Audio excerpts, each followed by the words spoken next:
You gotta watch this eye-opening video. The issue of legal migration has become a hotly debated topic in many parts of the world, with the left arguing that it's a net positive force which enriches cultural diversity and has massive benefits for the economy, while those on the right pointing to its negative impact on social cohesion, the labor market, and public services, especially with the unprecedented migration levels we're seeing in our modern societies. That's what Rafe Heydel-Mankoo tried to explain to a woke activist in this debate, but his argument kept falling on deaf ears. Before I delve into this, let's watch. What I want to say also is that, as we look at Rishi Sunak's premiership coming up to the next general election, he made 5 pledges, right? To halve inflation, reduce the debt, grow the economy, lower NHS waiting lists, and stop the boats.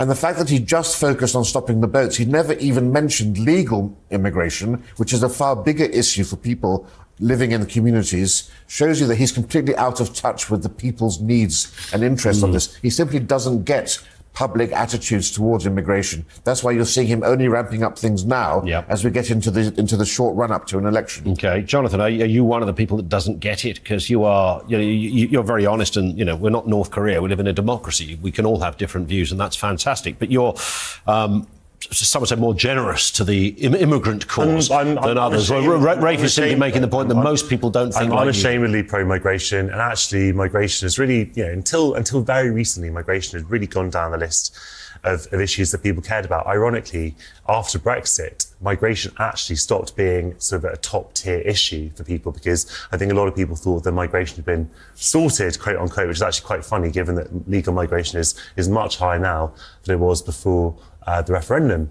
And so, look, I think that migration is a good. I think the only thing that should sort of put a brake on immigration is literal capacity.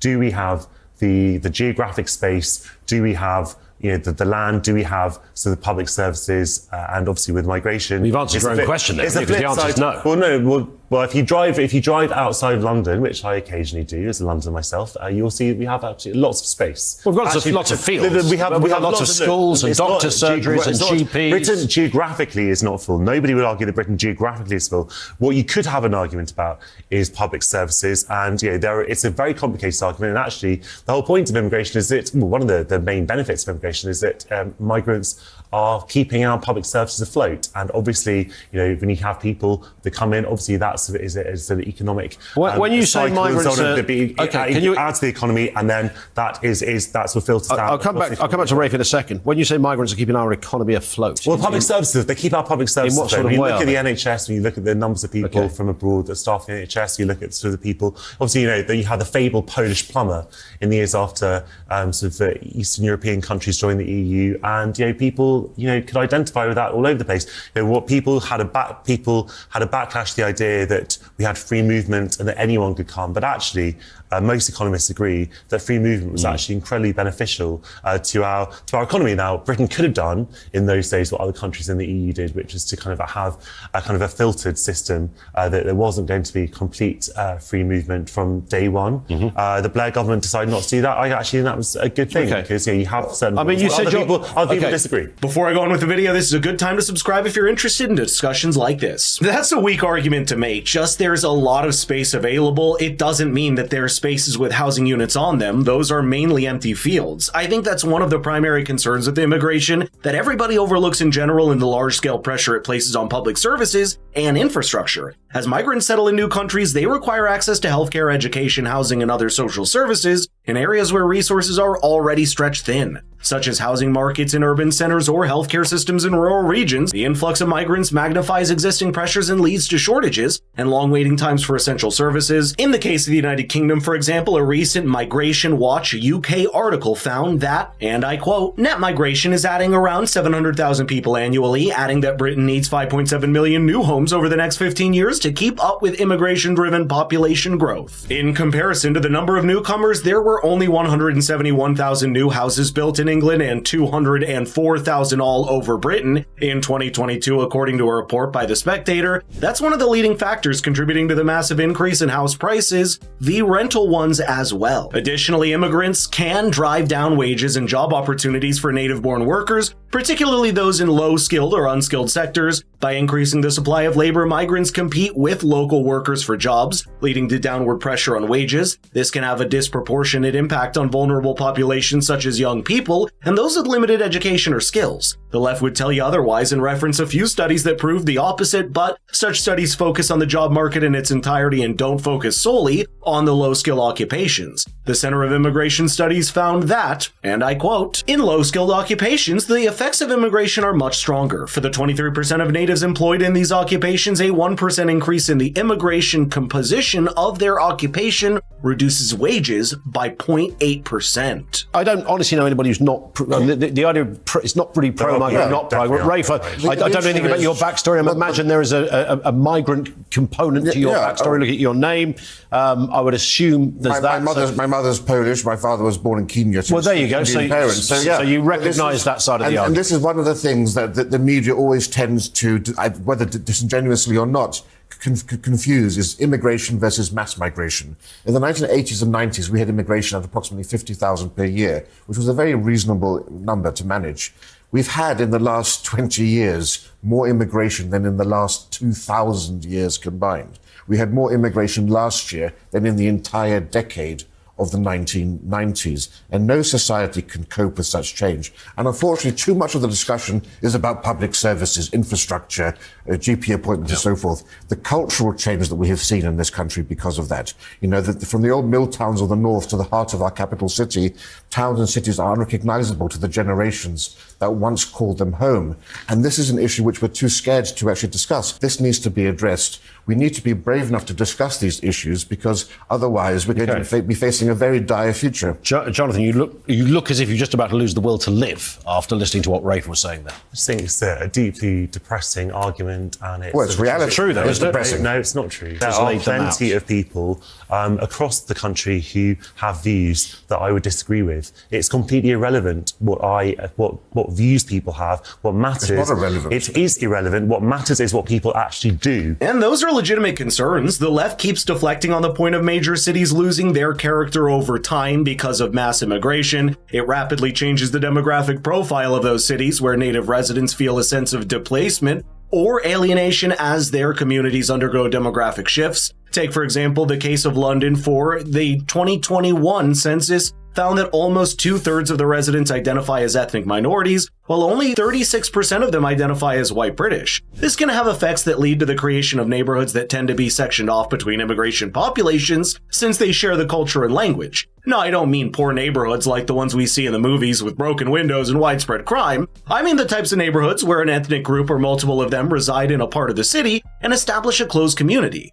There are multiple instances in history where this has happened across many countries, like when the Italians moved to New York in the late 19th and early 20th century and settled in East Harlem, which was renamed to Little Italy by the locals. This does lead to the exclusion of these communities from the overall population. Eventually, these areas develop and have all the essential services a person might need, and thus we see a self-imposed segregation where the people from those minority groups interact with one another, but rarely with people from the outside. This leads to prolonging the efforts to integrate the newcomers into society and limiting their opportunities until a generation or two passes and their children start seeing the massive opportunities that they are missing. Is the point, though, Jonathan, that Rafe is raising here, the overarching point, that I think often gets relegated in the immigration debate, but I consider it to be possibly the most pivotal, and that is cultural assimilation. And we don't talk about that enough. It's almost as if that's an extra point, but it's fundamental, isn't it? Cultural assimilation isn't something we should apologise for, that we should aspire to cultural assimilation. We want people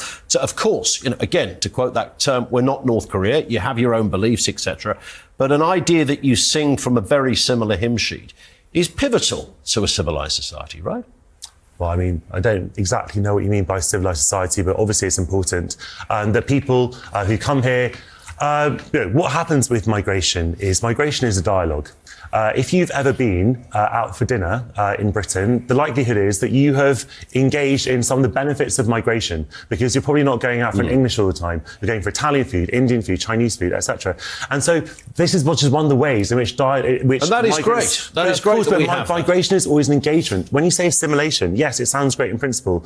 You know, I did my degree in a lot of this stuff, and so I was often sort of thinking about this in kind of quite theoretical, philosophical terms. But obviously, when you have migration and you talk about assimilation, often what that means, or what some people want it to mean, is that people come here and they sort of become exactly the same. They might look different, they might come from different places, but they basically... But that would be boring, wouldn't it? That would be boring and weird. That's kind of been the French model of migration. But I've always thought that was a mistake, because it actually deprived so much potential richness by saying that everyone's going to become here, everyone's going to become exactly the same French people that we are. They might look different, but they're going to become French, they're going to talk the same, sort of have the same customs, etc. Because that actually denies so much diversity, and diversity is one of our key strengths. But diversity is our greatest weakness, and every single study, there was a major meta-analysis done of all 87 sociological studies on the issue of diversity and social trust. Now, sociologists are the most left-wing element in our universities, and they were actually embarrassed by the findings of this 2007 Bowling Alone, excellent book written in America on this very topic. And what they showed is increased diversity leads to a lowering in trust, a lowering in social engagement, and on the local community level, people become more reclusive, they stay at home, and there's a general decay in society and in local buildings because of that, because no one feels that they're empowered enough to become... What is meant by diversity in this respect? Are you talking about people's skin color? It's ethnic diversity, and it doesn't just lead to a detraction in social trust amongst different groups. The more ethnically diverse a culture is, the more lack of trust there is even within ethnic communities. And it's been the greatest blow to diversity. Every week almost goes past when you'll hear a mayor or a police commissioner saying diversity is our greatest strength. We've never seen any evidence to actually show that. On the contrary, all of the sociological studies have shown it's actually our greatest dilemma, and if not our greatest weakness. Jonathan? I mean, I just don't know what that means. If you say that, show some research to back up your stuff. If you say that, well, I mean, so you can show any number. No, the devil can cite scripture for his purpose, Rafe. Look, if you go around London, people who live in London, who love London, know that it's an incredibly diverse city, and you sort of walk around different parts of London where different communities live, and it is a source of great pride to me and many other Londoners that we live in a city that has diversity. Is that through... I'm not saying that doesn't mean... But Jonathan... It doesn't mean that there aren't sometimes problems with sort of tensions between different communities. Of course, no one is saying that everything is perfect. Of course, there are always ways in which things can be improved, in which, which people can sort of interact with each other better.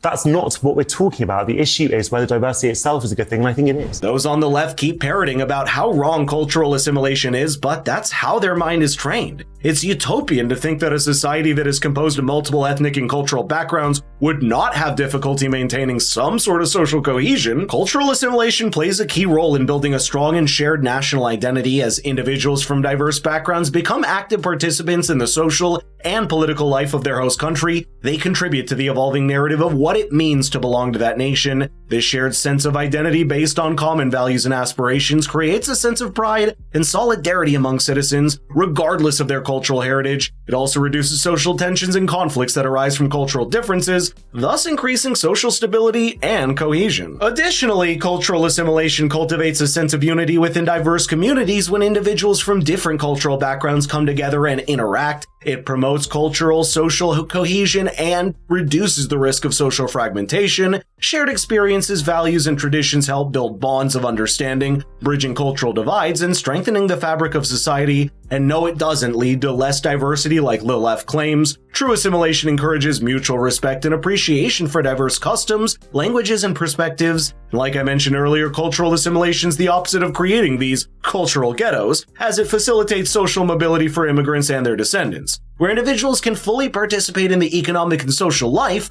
of their host countries, therefore improving their opportunities in attaining a better life for themselves and everyone around them. I think it's safe to say that the current levels of illegal migration are unsustainable, not only for the host country, but for the immigrants as well. That's why the left should come to their senses and realize that processing and integration large numbers of immigrants requires significant resources and infrastructure, including immigration services, language programs, and cultural orientation courses. And then any inadequate planning in one of these areas leads to inefficiencies in the overall immigration system.